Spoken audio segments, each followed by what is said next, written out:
Ashley, do you know what I've discovered? What?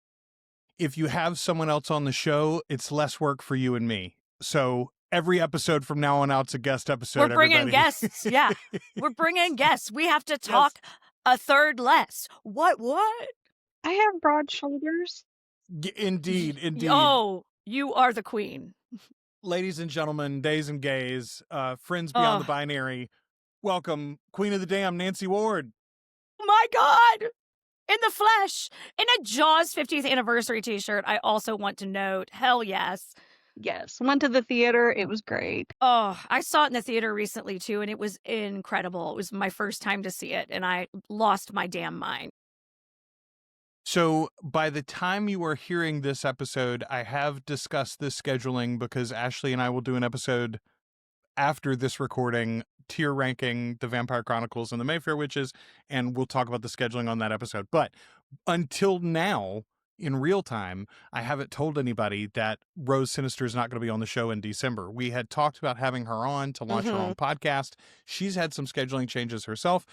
Here's what's going to happen with that, by the way. Looks like book 2 is going to come out sooner than we thought.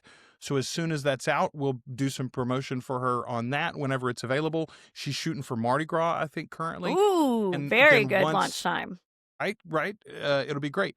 But once that's out and available, then she'll launch her YouTube and podcast. So we'll have her on again probably sometime around the launch of the Vampire Lestat probably, and or at least right thereafter. We'll discuss her show with her. We'll probably even drop an episode into the feed here. All of that's coming, but just later than we thought. So I was like, what are we going to do for the extra episode, Ashley? And I reached out to Nancee because I thought, Nancee, we were going to have you on the patron feature episode, which is coming up next week as you're hearing this. And we're going to have all the children of the millennia on. But I thought Nancee's not just a child of the millennia. She's the queen of the damned. So we need her to have her own episode. I said, Nancee, what movie do you want to talk about? And she picked the best fucking movie she could pick. Ashley. I'm so excited. Oh, I love this movie so fucking much.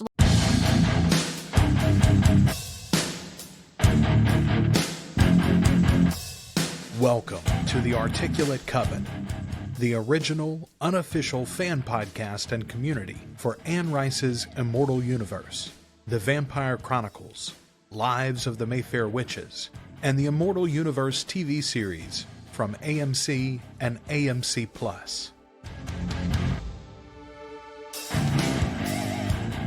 The Articulate Coven is Ashley and Joel, but it's supported by listeners just like you. Find out more at articulatecoven.com/join.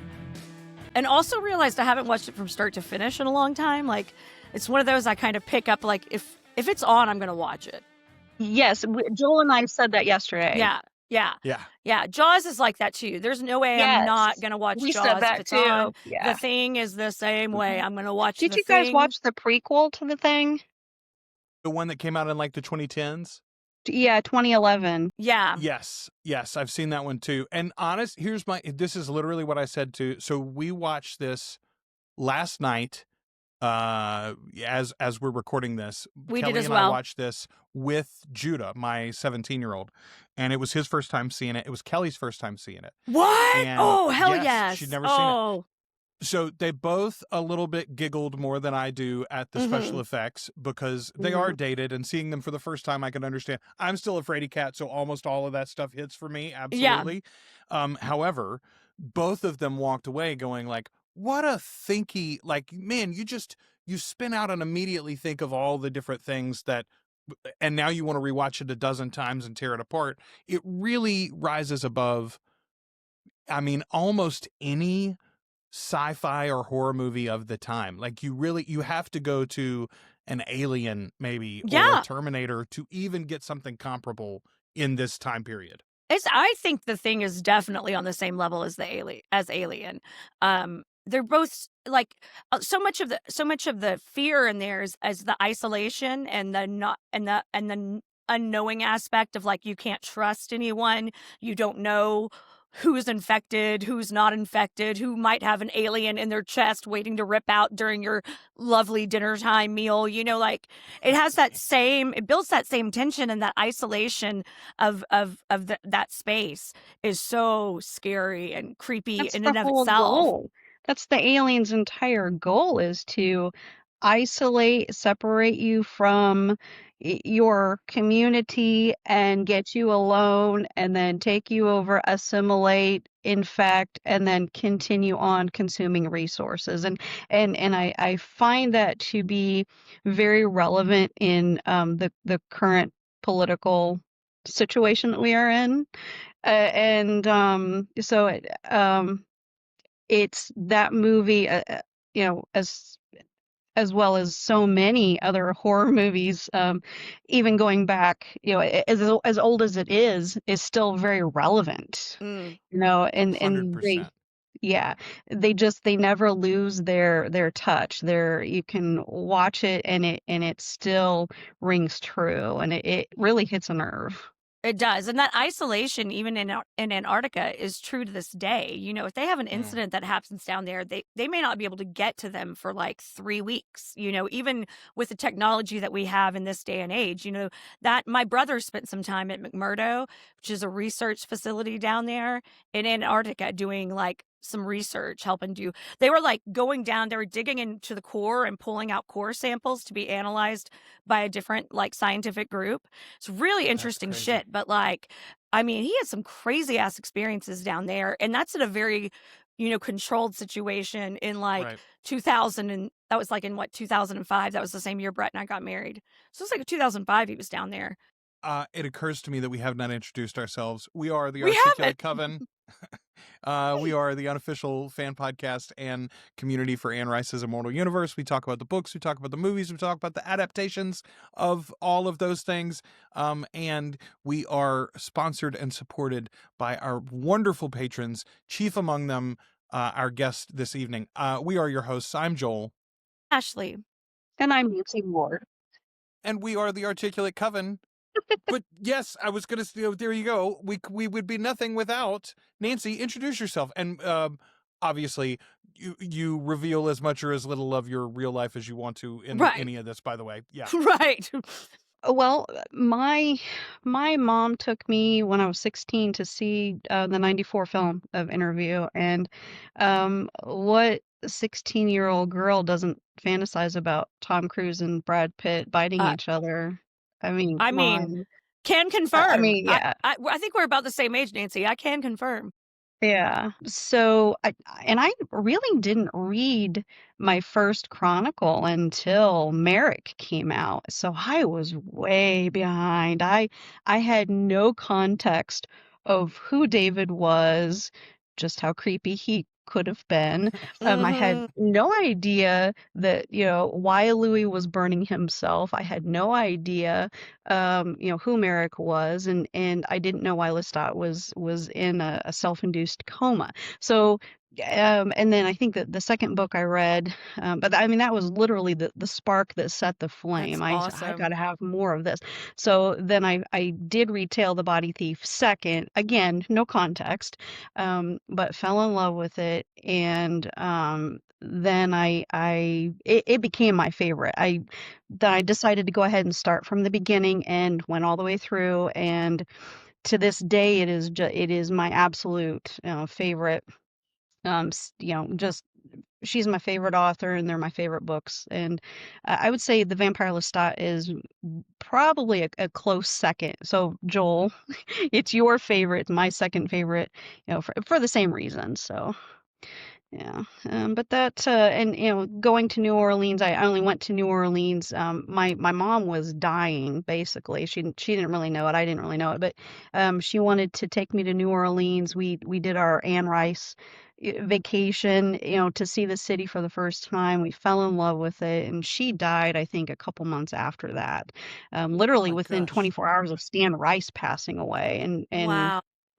yeah, and then, you know, of course, Anne passed away, you know, what was it? December 11th. What was it? Was it 3 years ago? But, just all three deaths were very close to the same date. I just kind of find it ironic. But no, the Yeah. series just holds a special place for me. And I remember it took me a year after season one came out to really get the courage to watch it. Mm-hmm. I tried it when it first came out, and I watched maybe the first 15 minutes. Where I said, "Oh, this is too different. I just can't get into it." So it took me a year, and then finally, I did watch. And man, this is just amazing, and I got hooked on it. And Mm-hmm. then I said, I got to have more, between season one and season two.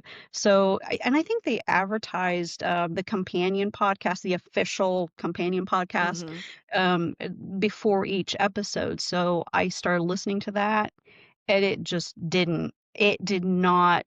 I didn't connect with it. I didn't really like the host.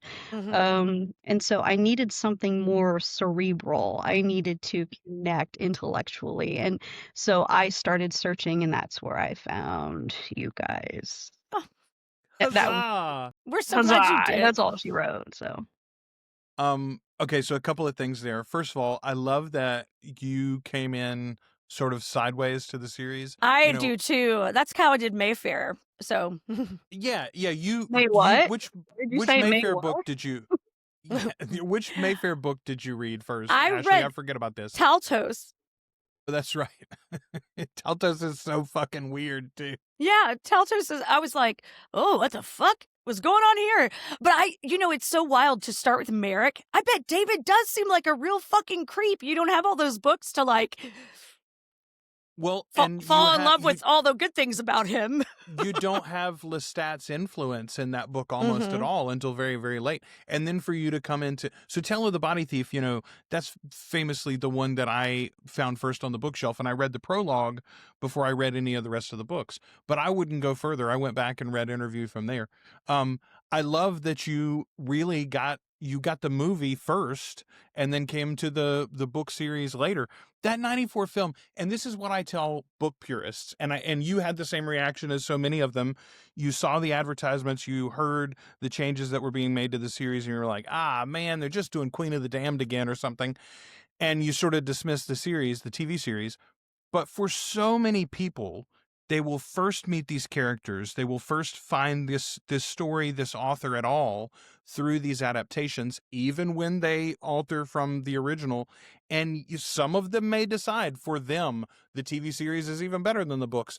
But my point is, they will know the books exist. They will get to experience these worlds. And through Anne's worlds, they will experience so many other things. But I mean, Ashley, you and I talk all the time. We were not like 13, 14 years old, and we were reading Faust because we had read these Right. Vampire Chronicle books, right? So, Absolutely. Absolutely. The things that these books the things that this book turned me on to, like the Greek poets and shit. I was reading Ovid like crazy for like 2 years after Pandora. Like it was a very fixated special interest. so Nancee, you and I got on a little video call yesterday to test how all of this would work and make sure that your equipment would all work and everything would go fine. And I told Ashley afterwards, I spent probably the first 5 minutes just telling you how much you mean to us and how much we appreciate For you. real. But You're so genuinely, welcome. you've been even before the Patreon started, you were a big feature in the Facebook group, Mhm. a fixture in the Facebook group, and an avid commenter and somebody who was always very positive and supportive of the community that we're trying to build, not just what we were actively doing, but helping foster good conversations and helping shepherd when things got awry. Be like, hey, we don't talk that bullshit here. You were one of those commenters, which is great. And then when we stepped forward and did the Patreon, you were literally first in line with an amount of money that we were both like, that must have been a mistake, right? Yeah. That So, was too many zeros. mwah, thank you ever so much for being there, the founder of the feast, so to speak. And Yeah. again, you and the others that lined up right behind, I think you stepping forward first were like, oh, okay, well, I won't be silly to show up early to this party. And so Yeah. others jumped in right behind you. And then suddenly it's a snowball that has its own momentum now. And now we're doing these live events and we're doing all sorts of things. And going to New None of that. Orleans together. I know, right? None You're of that now would a have happened cult. without you. So It's great. thank you. Yes, You're exactly. You're welcome. You're very welcome. I'm working on our official rights. Don't worry about it. All right, let's talk about this movie for a little bit. Nancee, tell us when you first saw this thing. The Thing, I should say. John Carpenter's The Thing from 1982. My brother had a VCR and he brought it over, and he had other John Carpenter movies, but that The Thing, Christine, and some of the others were some of the Yeah. first VHS films I saw. I was very young, and let's see, 82, I would have been 5 years old, and I think I probably saw it in maybe 84, 85. And my Nice. mom was a horror freak. She introduced me to horror, and I mean, The Exorcist was one of the first I ever saw. And so I was introduced at a very young age. And now, Ashley, like you, I don't like creatures and things going into certain orifices and things like, oh, no, like, to quote you, Yeah. but the Thing was definitely in my wheelhouse at a very young age. So, and who can resist Kurt Russell and those piercing blue eyes? My God, that man My wears a God. beard really well. We were just talking about that point exactly. Mm-hmm. Mm. Yeah, and Kurt Russell is so good looking and charismatic. They have to give him a giant silly sombrero to tone down the sex appeal so that we can focus on the drama at hand. Yeah. Otherwise, we would just go, talk to me, McGreedy. By the way, McGreedy, probably the coolest fucking name in a movie of all time, too, right? Very It is good. great. Yeah, Very, it is very good. great. Also, he's actively like drinking through this entire thing, but we're still yeah. we're still like 100% on his side about He's everything. We're not playing like, chess, drinking Jim Beam. Of course, he's a chess player. Of yeah, course, but yeah, and I love the we're in fact good that hands. I love the fact that John Carpenter has used him in some of his other films. You know, was it Escape from L.A.? I think. Escape from New York and Escape Mhm. from LA Escape from both.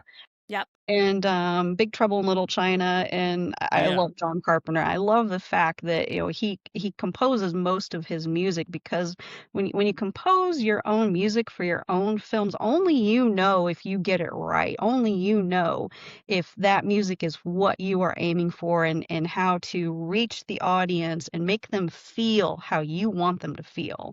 And he just nails it. Okay, Yeah. so interestingly, though, the score for this is not from Carpenter. It's from It's Ennio Morricone. It's Right. Morricone, which is Right. But I was But his immediately other film, excited. yeah. Ennio Morricone does his best John Carpenter impression with this score. He's Yeah. effectively, he does, this doesn't sound like a Morricone score at all, Exactly. really.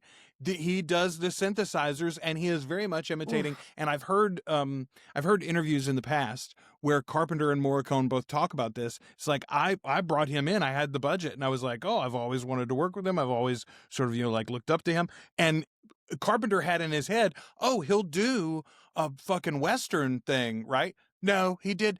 The same thing apparently happened with Tarantino. Tarantino brought Morricone on to do one of his movies. I can't remember which one, maybe Hateful Eight, but he brought Morricone on to do a film, and Morricone basically composed something that sounded like other Tarantino movies. Tarantino did. Yeah. But you wouldn't know the difference if you didn't know that fact. You No. probably would not have known the difference. Yeah. So It's got that's big how, Halloween vibes as far as like the score goes. It definitely creates that same sort of like relentless, like repetitive sounds that are used again and again, and you're just like, it puts you very into that. creepy. Yeah. And It's like that. It builds. Yeah. It's great. Okay, so the original film that Carpenter saw when he was a kid is The Thing from Another World. It came out in 1951, and which, by the way, if you buy this movie on like a digital storefront, or I think on DVD or Blu-ray, there is a bonus feature called The Thing Terror Takes Shape, I believe is the subtitle, but it's like an 80-minute documentary that's quite good. But Carpenter talks about he saw this film as a kid and enjoyed it, but it made him go and read the original story. So the original short story is called Who Goes There? And he was like, oh, they didn't really do the short story justice. Like, even as a kid, he thought this. He was like, the film, first of all, the film does do, like, the monster has tentacles at some points and sort of like emulates like plant life, and then it like puts off spores and things like that, but it doesn't do the body mimicry. It doesn't look like other people. It lumbers around like a Frankenstein monster the whole time. And in the short story, it very much is like, oh, I'm just sitting here beside this guy that I've known for years and worked with, and yet it's not him at all, and he's my enemy now. Yeah. And Carpenter in the documentary specifically calls out Agatha Christie, and I think in the documentary he references the story specifically, but if you say it or not, what this movie is a version of is her very well-known story, and then there were none. So the novel that she wrote, I think, comes out in like 1935, 1939, something like that. It's one of her most famous novels. It was originally called a very terrible title. It became 10 Little Indians, which is a pretty bad title anyway. I'll just remind you again, it was worse. I'm going to say 10 Little Indians out loud twice now. I won't say the original title. So what do you imagine did it used to be called? It's about a poem. It's based on a poem. There's I'm listening to a version of the audiobook right now, with Dan Stevens doing the narration, and it's great. But the poem, they change it to, 10 little soldiers went out to war. One hung himself, and then there were 9 or something like that. Or no, 10 little soldiers went out to dine. One choked himself, and then there were 9. That's the first stanza. And obviously it goes down like that. Okay. In the book, the idea is that a bunch of seemingly random people are called to an island for some reason. They get there, they're all locked together, and one by one they're knocked off. And it's like, who is the killer? Why are we being killed? What's going on here? What do we all have in common? Yes. So it's this great locked room mystery, which, I mean, like, think about like every bottle episode of a TV show you've seen, some element, they're mimicking this story, honestly, at some level. And there are so many movies and other books and stories that have taken this same sort of premise and run with it too. I mean, Clue obviously is based on a board game, but to some degree it's just, and then there were none, right? I already mentioned The Hateful Eight, but The Hateful Eight is just the thing as a Western instead of a sci-fi movie set in Antarctica. And if you've never seen that, it genuinely is. Go watch it on Netflix, where you can watch the extended version. It's like a 4-episode miniseries instead of just one movie. But it's fantastic. Don't forget to use some mouthwash to get the taste of Tarantino out of your fucking mouth. Look, he's a real. I got a particular. Since we mentioned him a couple of times now, I will say I got a beef with him this week in particular, because he threw Matthew Lillard under the bus, and he threw Paul Dano under the. Said Paul Dano's the most uninteresting actor in Hollywood, and I was like, fuck you, Tarantino. Tarantino's the most uninteresting actor in Hollywood. I did not have any strong feelings about the Paul Dano thing, but when he went after Lillard, I was like, oh, Lillard's a good guy, fuck too. You. Yeah, go fuck yourself. I just felt the Paul Dano thing is like, it's, first of all, whether you think his performance is great or not in that movie, like, There Will Be Blood is still one of the best movies of all time. So, like, let's just don't throw it under the bus. Like, let's just don't. What are you doing, man? Also, don't you ever want to work with Daniel Day-Lewis? Because, like, he's probably not ever going to fucking work. Anyway, I don't know. It just ticked me off. That's a whole side note. Paul's going to go on his rant. Genuinely. So my point, though, is if you've never seen the original movie is still pretty good. It's obviously very different than this, but it's decent. And the original short story is pretty cool, too. I don't think it's as good as this movie, but it is worthwhile. And if you've never read that Agatha Christie novel, go check that out. There's a bunch of movie adaptations of that, too. Some of them called 10 Little Indians, and some of them called And Then There Were None. I think there's a new adaptation of that, actually, maybe coming out in the next year or something. I read something about it recently. All right, let's get into the thing proper, though.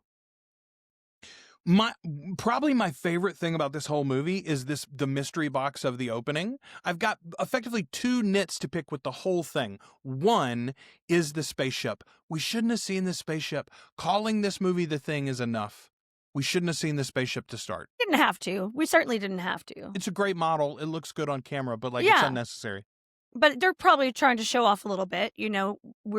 They've got all these practical effects. They've got, they're bringing the thunder as far as it goes with the look and the feel of it. So I understand why they did it. But you're right. It really isn't necessary. Like Jaws. Lucky mistake that fucking shark didn't work because it was way scarier to never see it.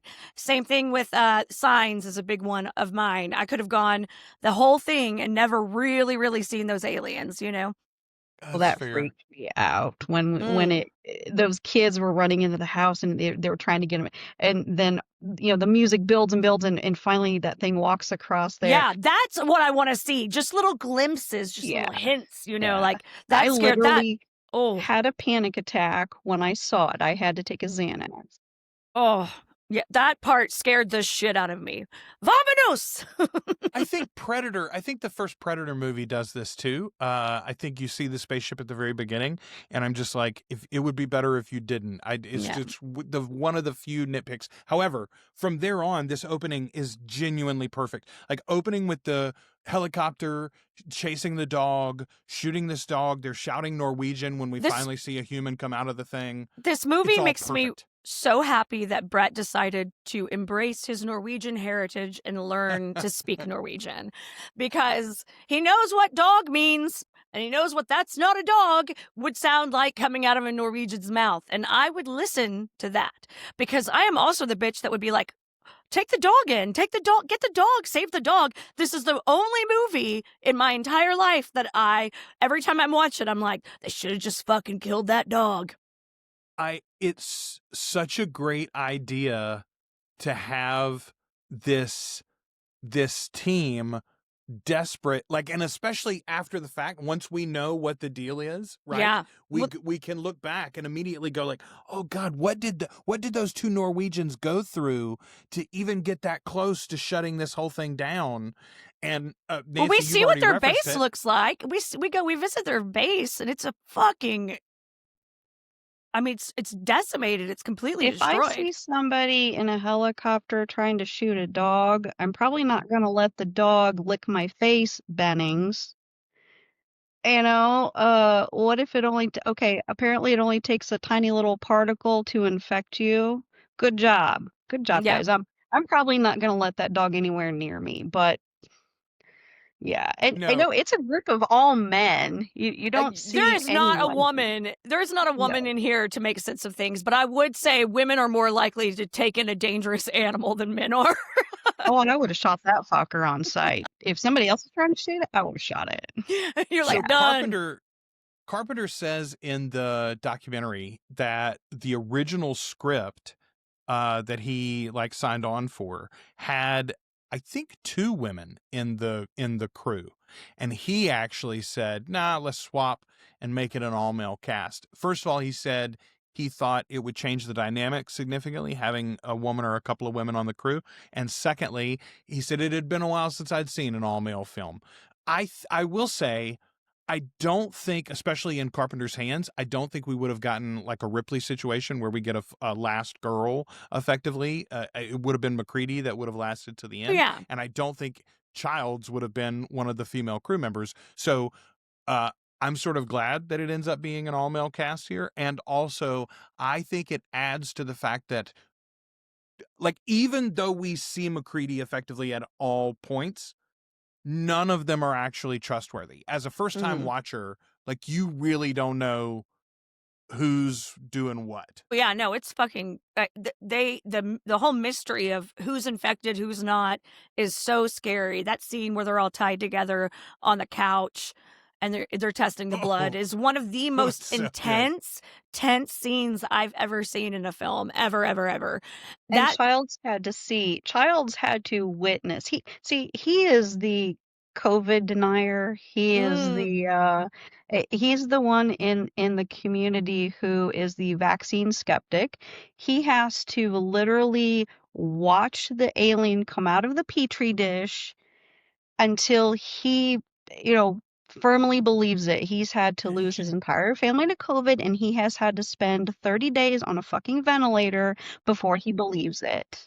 And Are you saying he's the Republican senator that suddenly realizes his daughter is gay and now is I very didn't concerned? say that.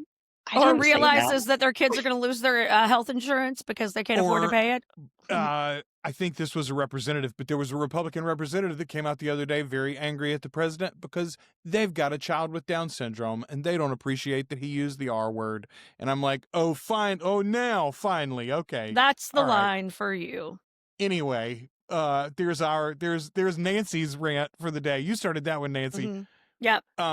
Okay. There this were is the Nazis here autopsy. this weekend. I've got a lot of strong opinions right now. I mean, I know I there's was always born- Nazis around, but when they're just marching When around they with their fucking march. I was flags. born with strong opinions. Oh, Yeah, girl, when same. they march, that's where you gotta raise your hey. Does everybody see the Nazis marching? Okay, all right. At Central High, anyway, I'm not doing it. I'm not moving back to the thing. The thing, monsters, different monsters. Yeah, right. Okay, monsters that we might can beat. Let's talk for a second though, Nancee, because you mentioned it earlier about the prequel movie. So if you're listening to this episode or watching this episode and you're like, yeah, fuck yeah, the thing, but you've never gotten around to watching that prequel. If you'd never seen this brilliant classic of a film from 1982, the thing from 2011 is a really good movie. It's just not this good. Yeah. That's my thoughts on it. What do you Yeah, think, Nancee? the only beef I really have with the prequel, I didn't know it was a prequel. I didn't do any reading. I just thought, oh, they did a remake of the thing. I mean, thought it it's was not a remake good. too. So I was, as I got further into the movie, I realized, oh, I recognized some scenes that were in the 82 film. I'm like, okay, I'm starting to put this together. And the only beef I really have with the film is the use of the CGI. I wish they had used the more traditional, like what they used in the 82 film, with the bubble gum and the rubber and the slime and all that. But I get why they did it. But I thought it was a cute little nod that, in the beginning when Kate is examining her prehistoric specimen, she's listening to Who Could It Be Now by Men at Work, which is a nice little nod to the title of the book. Yes. Who Goes There. Who I Goes thought that There? was Yeah. That's great. pretty clever. Yeah. But no, I thoroughly enjoyed the film. And then it transitions so seamlessly, as the helicopter is chasing that dog, and then they go out with it, and then you watch the 82 film and they're like, oh, it was a prequel. Okay, that I thought it was done rather brilliantly. Yeah, the way that movie ends, where you again, if you didn't know that it was, and I don't know that I think they sort of like promoted it almost like it was a remake. I don't think they made it obvious that it was a prequel. Yeah. Anyway, very, very, it's worth your time, especially if you love this one as much as the three of us do. Oh. Okay, but it's such a goopy movie. This movie is so disgusting in so many ways. Okay, we talked about the score. You might think it was Carpenter when it was really Morricone. You probably think that this is a Stan Winston movie.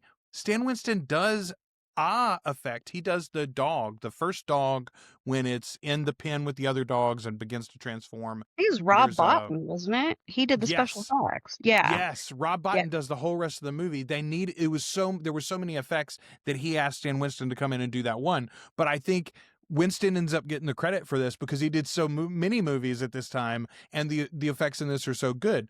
But Rob Bottin is the guy behind this, and does a hell of a good job. I know that it's a little what it could be seen as cheesy, but when I watched this, I remember what it was like seeing those legs come out of that head, and it still scares the piss out of me. Like, I am still just like completely horrified. The body horror in this movie is so fucking gross and awesome and goopy and disgusting. And that's the point of art, is that you remember that shit. Yeah, absolutely. If you don't remember it, the artist failed.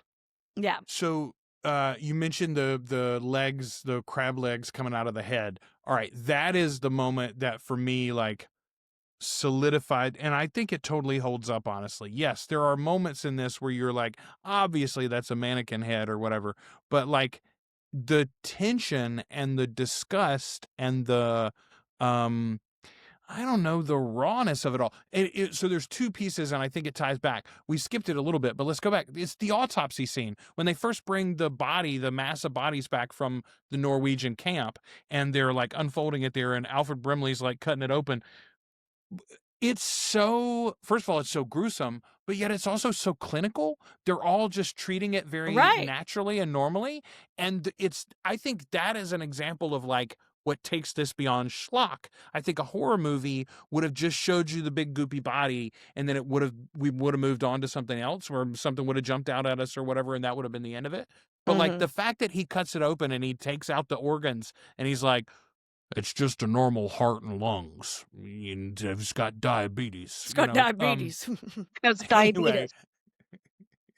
but like that grounds this whole thing so Yeah. that later when they shove the hands down into the chest and it rips them off, and then the head comes off and crawls away and grows its own legs and turns upside down, like all of that feels more visceral and scary because you have watched them carve one of these bodies up, and like, I don't know. Anyway, the combination Well, is unnerving, and especially for somebody who had to like cover their face for ER Right. sometimes. I think that it gives everything some legitimacy. You know, this is taking place on a military installation, a military camp, you know, like, and the stakes are very high. They shoot that helicopter down. They kill that Norwegian that's on the ground. You know, they shoot him in the fucking head. Like, this is not like these people aren't dicking. They are dicking around because when you're alone in a space like that, you're going to dick around, you know, like the The people on the. Norwegian destroyed his own chopper. He Well, threw that. yes, That's he true. did. Yes, Yeah. yes. Mhm. But yeah, they were like, you know, engaging them because this is someone invading military space, you know, like it's serious stakes here. So I think that all gives it more of an air of legitimacy too, that keeps it from being just like a gross shock horror kind of thing. People So, ran out of theaters. Yeah. I mean, dude, yeah. It turned so many people off, and it was panned by critics and viewers alike. But now it's a cult classic, and again, you know, it stands the test of time when people remember it, and you know, it became so famous for being so disgusting. Yeah, it is man, gross. they always put the fire out too early. Not just in this My movie, God. in basically Oh, every movie. that but drove in me this movie crazy here. especially. Oh my God. I was like, let that burn a few more minutes, buddy. Come on now. I don't know if you've noticed, friend, you're in Antarctica.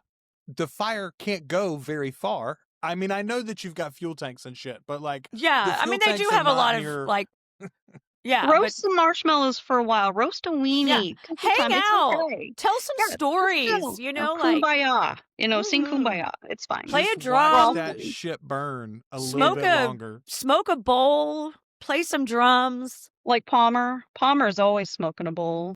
Okay, but it's not just Palmer. Okay, first of all, everybody in the movie smokes. Mm-hmm. And several people, there are at least 3, I think there are 4 separate people that you see smoking marijuana of some sort at It's some probably point in the real. film too. Yeah, that's the other thing that I thought is like, these guys are probably actually smoking on this fucking set in the middle of British Columbia. All right, we mentioned him a little bit earlier, but let's talk about him focused here for a second. Wilford Brimley, folks. Wilford Brimley was 48 years old when this movie came out in theaters. He looks like he's 80. He always Y'all- has. It's like Steve Martin. Steve Martin looked 60 when he was 20. Okay, but Steve Martin was a sexy 60 when he was 20. Wilford Brimley has always looked like your daddy's uncomfortable uncle. Like y'all, we are aging like fine wine these days compared to these folks.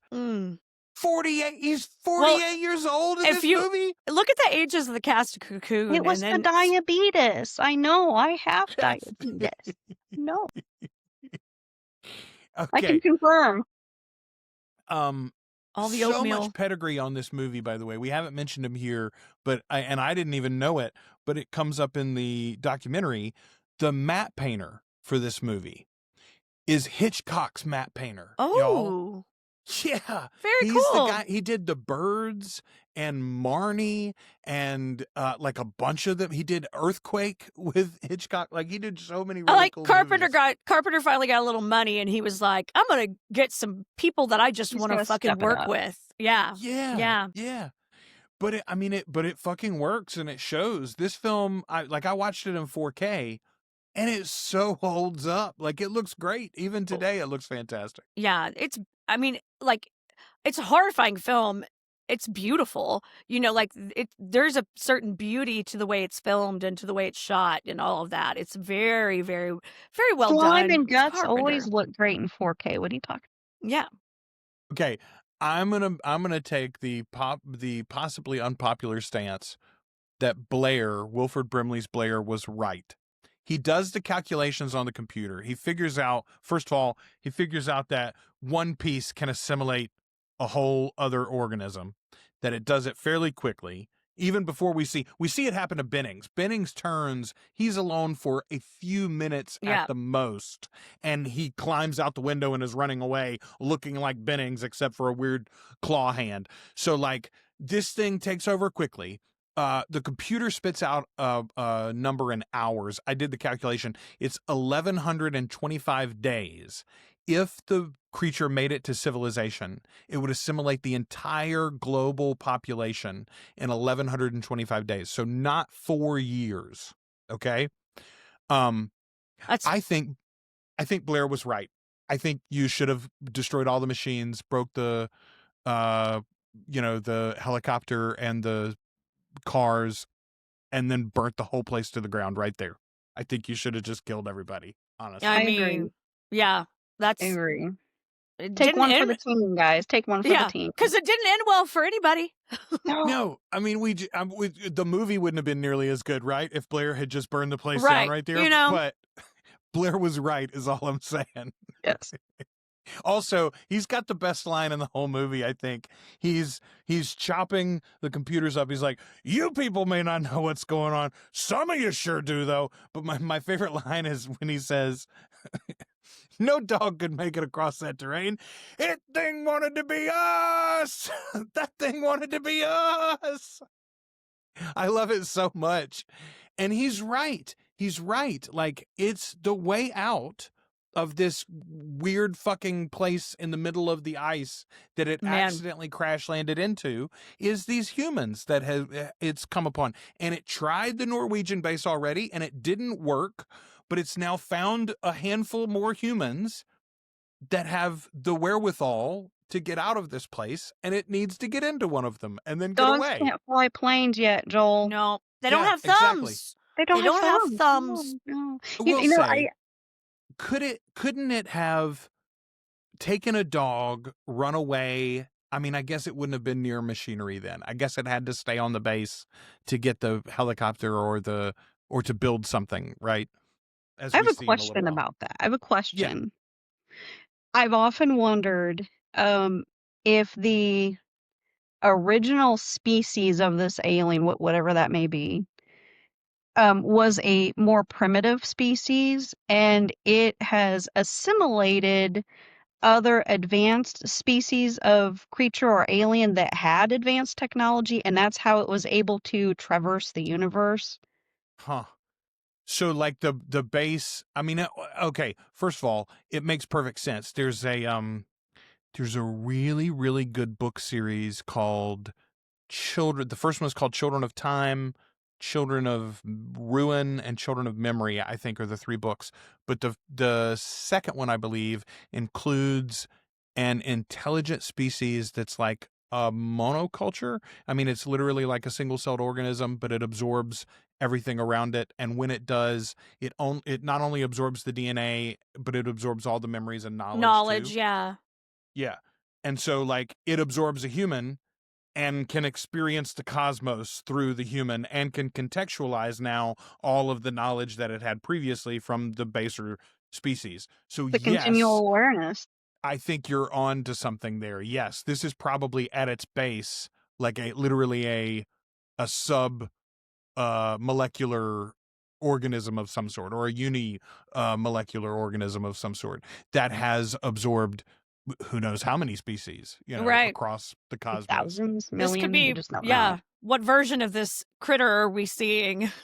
We The don't book said, know. the book said that they thought that the spaceship could have been 30 million years old or something like that, but the crash they determined in the movie was approximately 100,000 by the ice, Mhm. how thick the ice was. Yeah. At least 100,000 years it had been there. So Yeah. this thing is very old. Yeah. It's also a good lesson about maybe about us digging in places we should not. That could be the next title of a porno or something. I don't know. Yeah, don't dig in places where you should not. Okay. Cautionary tale. I love the fact that, first of all, there's two moments here that I think are worthwhile. We have this great standoff where like Windows runs to get a gun and Gary's like, no, you don't. First of all, Gary gives up the authority. Like, he's in charge at that point. He's the captain, and he's like, no, okay, fine. You don't trust me. Nobody would object to Norris. Norris passes it up, which I think is he's an interesting moment. No thanks. I'm not the Okay. man for this job. The actor says in the documentary that he always read that and he was playing it as if sort of subconsciously he already knows that he's been infected. Mhm. And he's just, there's a part of him that's like, no, actually I can't, that's not a good idea for me to be in charge, which I love that reading, whether Yeah. it's real in the script or not. But I also love that everybody agrees in the end that McCready's going to be in charge because they need some, McCready says he's more even-tempered than Childs is. We need somebody even-tempered. And yet, also in that same scene, he tells Gary's got the pistol out and he says, you don't want to kill anyone. He says that to Gary, McCready does. And yet like 15 minutes later, he just fucking shoots Clark in the head. Yeah, boom. Like.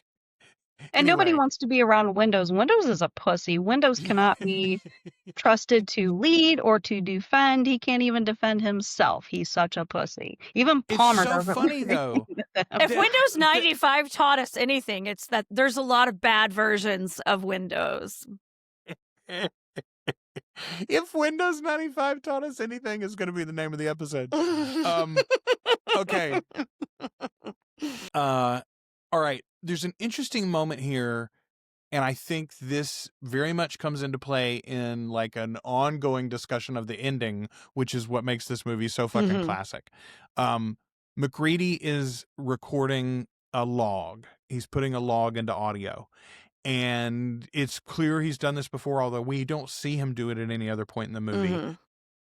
But he deletes something. He records and then deletes the phrase. He says, nobody trusts anybody now, and we're all very tired. But then he backs it up, plays nobody trusts anybody now, then backs it up more and records over that whole section to sign off in a slightly more positive way, which I think is interesting, especially if you want to have the conversation about whether we can trust McCready. Right. I am not a McCready truther. I don't believe that there is any logical follow through to think that McCready's ever infected, even by the end of this thing. But if you want to be that way, I think this deletion of the audio, which is not something I've noticed before, honestly, but this time I was watching it super close with Judah, and I'm like, why does he delete that phrase for the log? Like, I don't know. Have you noticed that before? Do you have thoughts on that? I mean, it could be because he knows that them not trusting each other is going to be what contributes to their downfall. Maybe he's like, if we maybe you can learn a lesson from us and not go this way. But I mean, they're fucked anyway. I mean, they're fucked. These guys are That is fucked. interesting that you said that, because when he goes out to the shed where they have Blair locked up for his own protection, if you see the noose hanging there, and Blair says, I don't know who to trust anymore. And McCready says, trust is a hard thing to come by these days. Why don't you just trust in the Lord? And it's one of those where, is he being sarcastic, facetious, or is he, my translator says McCready is basically saying you might as well have trust in the Lord, because it's about like having trust in everybody else. Yeah. It's kind of pointless. And my translator says McCready's saying we're all fucked anyway. Mhm. So My mom used to tell me when we were little, we'd say, I'd be like, oh, I want that new Mario game, Mom. And she'd be like, well, you want in one hand and shit in the other and see which one fills up first, baby. And I literally had to explain that to my children when I finally gave one of them that sentiment one day. They were like, what do you mean? And I'm like, if you shit in this hand, It'll but be you full. just want in this other hand, your shit hand will fill up very quickly. And yet the want hand, will wanting make the thing come to your hand? And he's like, no. I'm like, oh, see how that works now? Anyway, I'm 100% with you. I think McCready, by that time, McCready has already signed up for death. He's like, none of us actually make it off this base. Yeah. Potentially, we can also stop this fucking alien monster from getting out of here too. I think he's already signed up for that by the time he goes he's out to see resigned. Blair. Yeah, Yeah. he knows. Okay, let's talk about Blair's noose, by the way. Okay, Blair's noose, and then also he's begging McCready at that point to come back in. I think that Blair's already been converted by this time. If Blair hadn't been converted, I think he'd be fine being out there in the shed. Because first of all, the reason he's in the shed is because he was going to burn it all down and kill everybody. So like he already knows they're fucked. It's all over. All we can do is cross our fingers and hope that we can kill the monster too. So the fact that he made the noose and then didn't use it, I think that's because he got converted. Yeah, and I think I liken this moment to the emails that you get from scammers, where the subject line is "Hello, dear." Mm. They're trying to appeal to the humanity in you to let me in. Yeah, this is familiar. Let the right one in, y'all. Yeah. So I totally agree with Joel on that, and I caught that early on, but yeah. Also, that means he's already digging that hole and building the spaceship too, down in the thing. Okay, that's another question I had. So he's building that thing out of helicopter parts mostly, and like tractor parts. That's not an actual spaceship, right? It looks like a spaceship because he's using maybe some leftovers from the ship that were also around or something too. And that's the shape of a craft that he knows how to build. But like, that is just going to get him out of the middle of Nowhereville, Antarctica, right? Yeah. That's what I assume. I don't think it's going to get him to the next camp. Yeah, to get him to the next place. Assimilating those people, and maybe they will have the equipment that he can use to keep going. To get to civilization, yeah. But I think because eventually he's going to find a boat. Yeah, exactly. I think we're going to need a bigger boat. Okay. Does Fuchs burn himself, or did he just get burned somehow in an attack by the monster? I think Fuchs does kill himself. I love the idea of him killing himself, frankly. I think that's because this community of people, they're so isolated, and you have a hierarchy of all these people, and they all serve in different roles. You have the leaders. McCready Childs is a bully who tries to be a leader and bully his way into that. Blair and Doc are the they like to science. They're interested in data. They're interested in facts. And people like Child, but Palmer, let's see, Palmer is a conspiracy theorist. He believes in all the shit. So yeah, The gods. yeah. They own almost all of South America. So you have, this community of different personalities, and it's interesting to see, each guy fill a different role, and how they all kind of play off of each other. But yeah. Okay. The McCready standoff is so good. Like, the blood test is such a good idea. God. It's so cinematic. It's such a simple thing, but it's so cinematic. And it would be that cinematic even if we didn't have the giant monster conclusion at the end of it, right? But like, First of all, that's not even the end of it. That's the other thing that I No. always forget. There's no The murder There's a lot happens in the more. middle, and then there's like a whole nother scene after that where they're still tied on the couch. But you mentioned it earlier. I think these guys tied to the couch when Palmer starts breaking open and turning Oh, it's into the thing. horrifying. It's some of the best acting I've ever seen. Those dudes want to get off of that couch more than anybody has ever wanted to get loose of a couch. It Yeah. is so Gary intense. included. Gary wants off of that couch so fucking bad. Okay. That's so they make Gary wait till last, which is funny because when Childs is cleared, he's like, "Y'all untie me, come on now, and untie I me mean, now." that'd be my spirit as well. I want to be And on record. And then you see Childs has clearly moved to the other side, and he is now standing with the believers, and he is on board. Yes, I Yeah. love that. Seeing everybody make that move over to McCready every One by time one, is so yes. funny. It's so funny. But Gary says, so they finally test Gary's blood, and he says, "I know you gentlemen have been through a lot, but when you find the time, I'd rather not spend my winter tied to this fucking couch." It's Yes, so good. so It's funny. So good. Yeah. The whole ensemble, like, listen, we've fawned over Kurt Russell earlier, and we talked about Wilford Brimley at length, but there's not a single member of this cast that falls down. Like, Yeah, not a everybody's single great. one. Yeah. They all play They're their all roles great. so well. Yes. Everybody's great. doing their job. Everybody's doing their damn job. Yeah. Yeah. Okay. The we sort of mentioned it earlier, but the moment where who is it that breaks apart on the table? It's Norris. Yeah. Cuts this guy's hands off. Yeah, cuts the arms off, and then like he attaches to the ceiling, but when the head crawls away, all right, that was the moment apparently for Carpenter in the script and in the layout of what they were going to do, that he was like, yes, this is what I've been wanting. And he even throws a little shade in the documentary at Alien. He's like, as great a film as Alien was, and it is a great movie, but in the end, when he stands up, it's just a guy in a suit. And I was like, I don't want to do a man in a suit.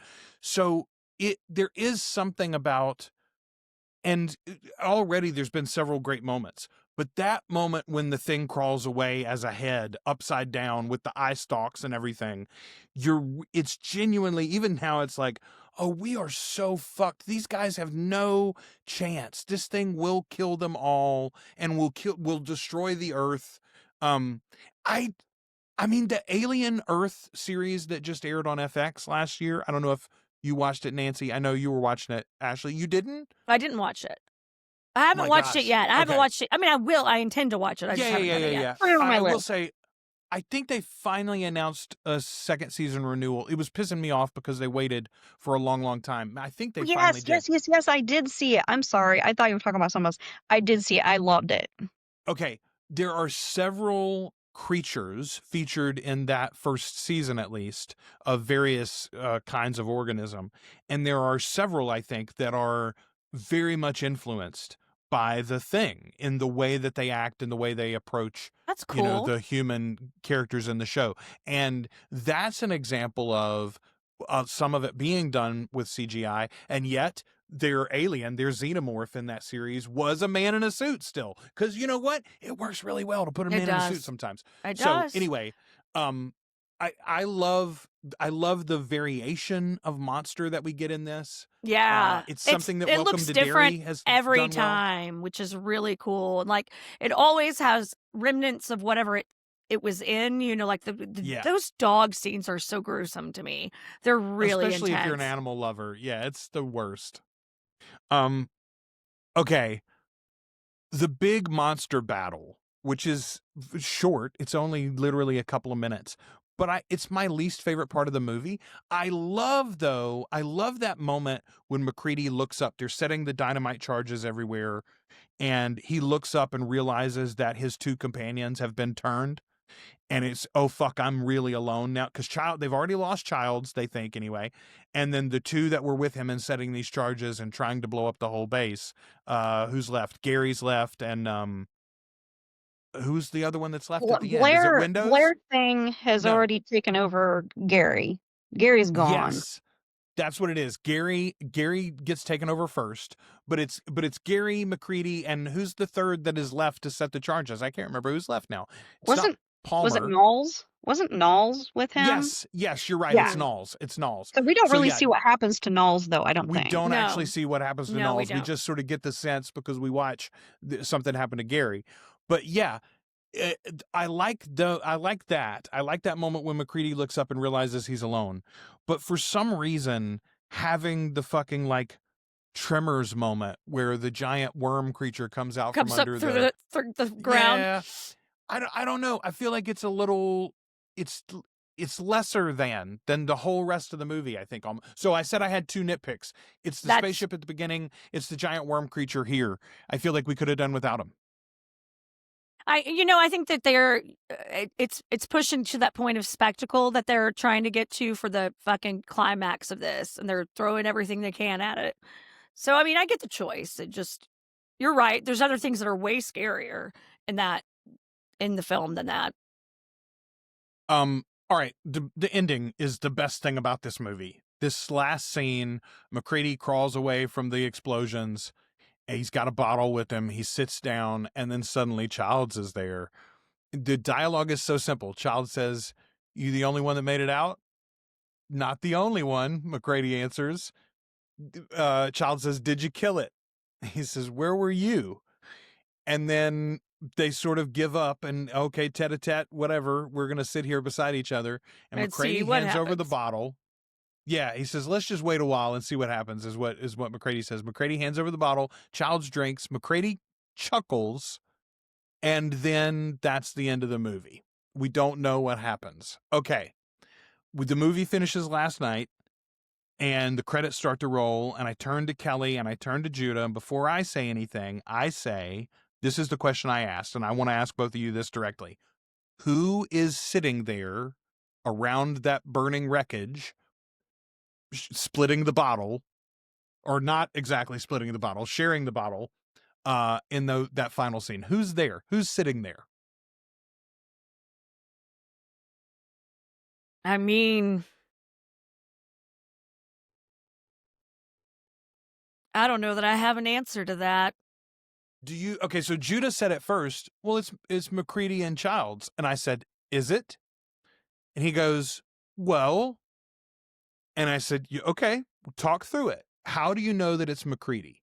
So first of all, before I give his reasoning, Ashley, do you believe it is McCready and Childs? Is either one of them real or both of them real? I think at least one of them is infected. Okay. That's the fear of caused by uncertainty is that you Mhm. don't know.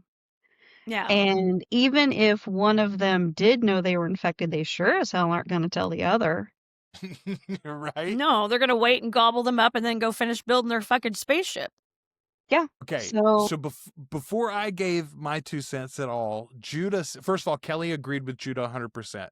But Judah says, we know McCready is real. And I said, how do we know that? And he said, okay, there's the moment when the other two guys, Childs is gone, the other two guys have been assimilated, and McCready fights the monster right there at the end before he blows up the Mhm. last bit of the base. And I'm like, yep. And he goes, nobody's around for that except McCready and the monster. So if McCready had been infected, why would he keep fighting it? And why would the monster fight him back? And I'm like, that is sound argument.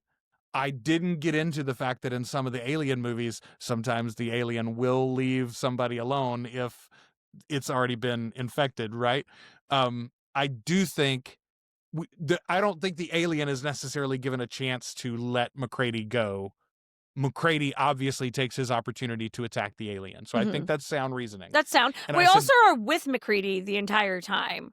He's like, we're with McCready the whole time. I'm like, but what about the torn jacket? He goes, it was planted. Somebody grabbed that and they planted it that had already been infected themselves to and if cause they dissension. when the alien rips through alien rips through the clothing should have been bloody.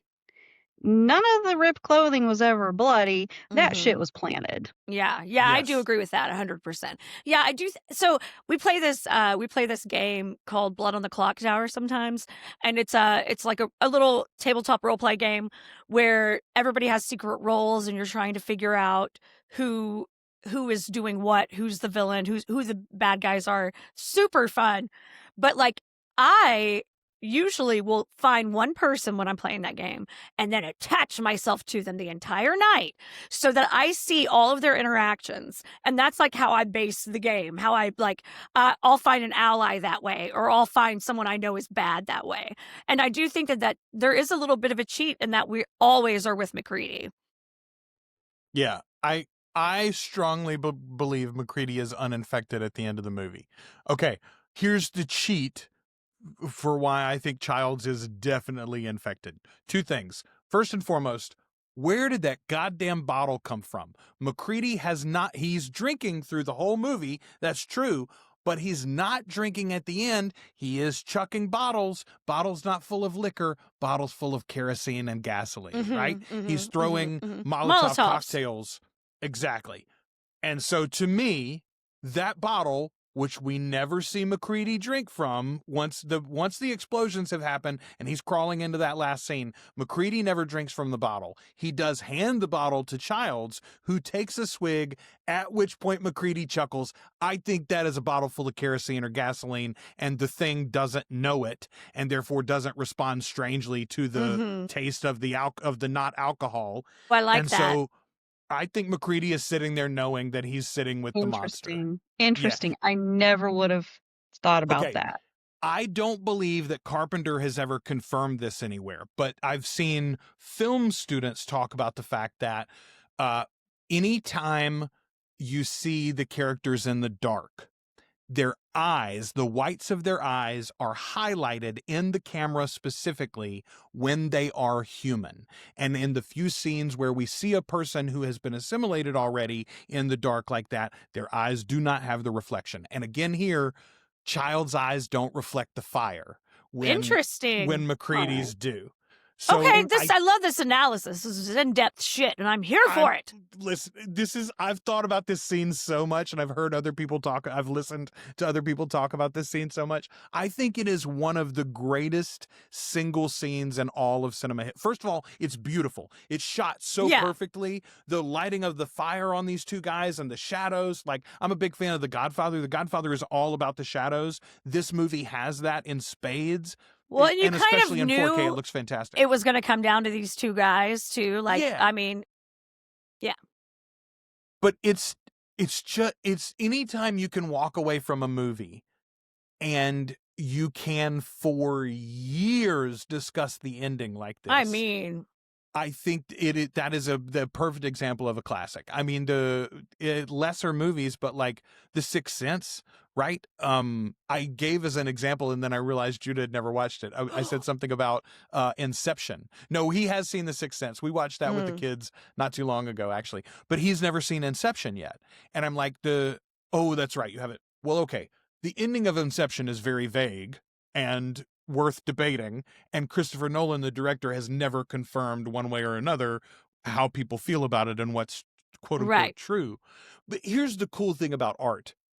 There is no truth. John Carpenter can have an idea of what he meant when he was making this scene, but it's whatever you take away from it that's what matters. And the fact that you can take something slightly different than Nancee takes, than what I take, than what you're watching this takes away from this ending, like, I mean, that's why this is worth talking about so many years later. God damn it, this is a good movie, y'all. It's a great movie. All hail me. Hail Nancee. Seriously, I don't know when we would have talked about The Thing otherwise, right? It's sort of out of our wheelhouse in a lot of ways, although it fits so perfectly, Ashley, into what you and I are talking about right now in the Afterlife segments, which, by the way, if you're not a patron, you're missing out. There's an extra segment of the show every episode, Articulate Coven Afterlife. Right now, we're talking about Welcome to Derry, the It show on HBO Max, soon to be Netflix, maybe. I don't know. But anyway, that show and it generally does this transformational horror. It does this like creeping dread. It does this living off of fear and mistrust and Shape-shifting. shame. Yeah. Anyway, fits very much into this movie. So Segregation from the Mhm. support system that your community has built and that you rely yes. on. Yes. So and you know what, watching the thing kind of reminds me of this person that I've been close to my entire life, and this person kind of got sucked into, the current political mess that we're in, Right. starting kind of back in 2016. And, over the years, I've watched this person kind of transform into something else, and it Yeah. looks like the person that I knew and loved and trusted. It sounds like the person that I knew and loved and trusted. It walks Oh, like them, and it is not them anymore. And, Mm. that's kind of the goal of these people, is to isolate, segregate, take over, Other brainwash. Yeah. And to make you feel more wanted by, their community.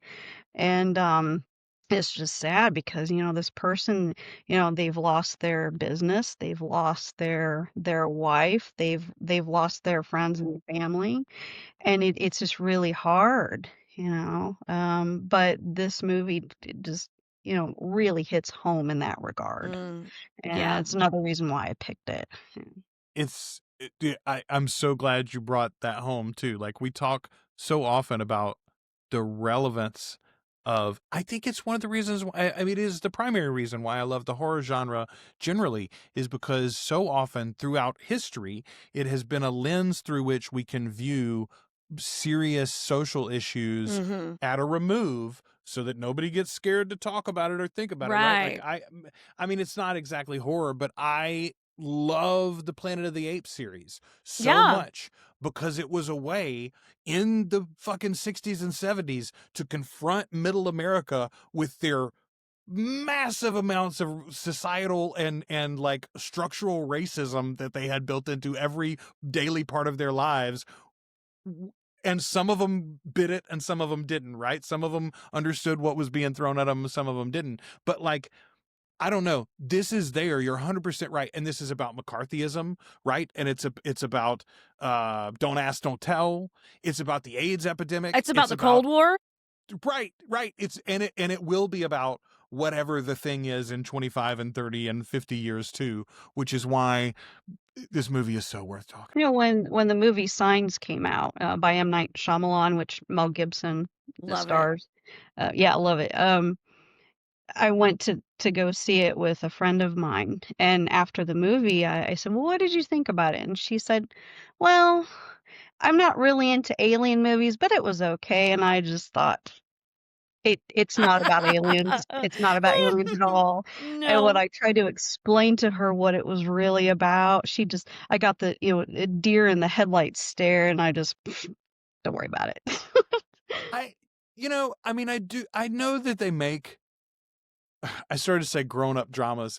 I know that they make regular dramas, right? About real life. Like, I don't know. The ones that I ever watch are always about some sort of like societal issue.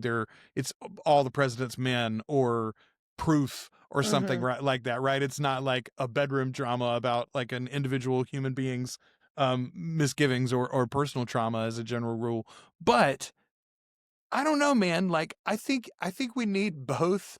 Some of us don't want to talk about our trauma and issues right out there on Front Street. Exactly. We'd rather filter them through metaphors. Yeah. And also, I think it is so much easier to help someone else process something rather than going, "Hey, have you ever thought that you've got daddy issues?" You show them a fucking movie about daddy issues and you just let them sit with it. So your MAGA brethren, perhaps, maybe, although here's the problem with that, Nance. You show a movie like this to somebody who's down the conspiracy theory They they're don't gonna get it. say, "You see, everybody else has been infected and I'm Yes, McCready." exactly. And I'm like, "You're not No. fucking McCready. You are so Childs." Anyway. And You're I've the had that Empire. conversation. You're the I've baddies. had that argument with this person, and it's always everybody else that there's something wrong with everybody else, and that person is perfect. They're the sane ones, and I just say, okay, I'm not gonna yuck your yum. You just go on with that. You go. Hmm.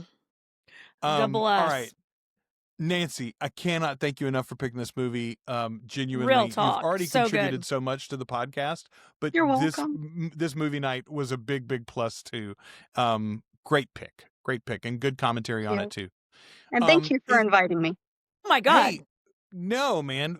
Genuinely, we'll have you on every week if you want. All right. We are going to say goodbye to Nancee here. After the credits, though, if you're a patron, you are going to get that next episode of Welcome to Derry discussion from us in Articulate Coven Afterlife. I do want to remind you to go check out articulatecoven.com/join. Mhm. $2 or more a month gets you access to everything we do early and ad-free, including those Afterlife segments and My Dark Shadows. We just had I had a patron sign up today, and they noticed that I was doing Dark Shadows, I guess, for the first time, and they were like, oh my God, I used to watch these 3 episodes a day in college in my dorm room. I need to go rewatch the whole thing now. That as well. It's all up. Articulatecoven.com/join. Articulatecoven.com/events gets you info and access to our live events. In 2026, we're doing the Convergence in New Orleans at Halloween. In 2027, we're doing the Great Convergence at Halloween. The Convergence in 2026. As we're playing this episode, will it be available? I still don't think it's available to the public, but patrons, if you are a patron, whether you're free or paid, I believe you will have access to the link, and you can get your tickets to the live event for 2026. We're going to do a recording on stage at the New Marini Theater. I'm so excited. We'll open the show. It's going to be so beautiful. Y'all, go look up the New Marini Theater. This is a converted church. Yeah, it's right up our alley, kids. Rice, right? We're going to do an Anne Rice podcast live on stage at a converted church in the Marini in New Orleans at Halloween. Like, what life is this? Anyway, we're working on And we didn't have to sell a kidney for it. No, we didn't have to sell a kidney. We didn't have to do a blood test either. Nobody had to get it tied to a hot wire. We've not gotten. We will not tie you to couches and test your blood with hot wire at this event. No. There are VIP tickets that are available that include some meetups across the weekend, and then there are the regular live event recording only tickets available. Go check all of that out, articulatecoven.com/events. In 27, we're going to do a full day's event. We're going to do like a Coven Con, and then wrap it up in the evening with a live recording. So go get your access early. All the details at the website that I've already mentioned. Okay.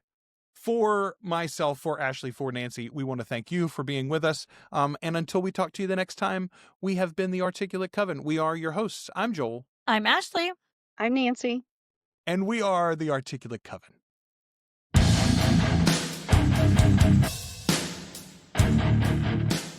Thank you for sharing this time with the Articulate Coven. Support the show as either a free or paid member at articulatecoven.com/join.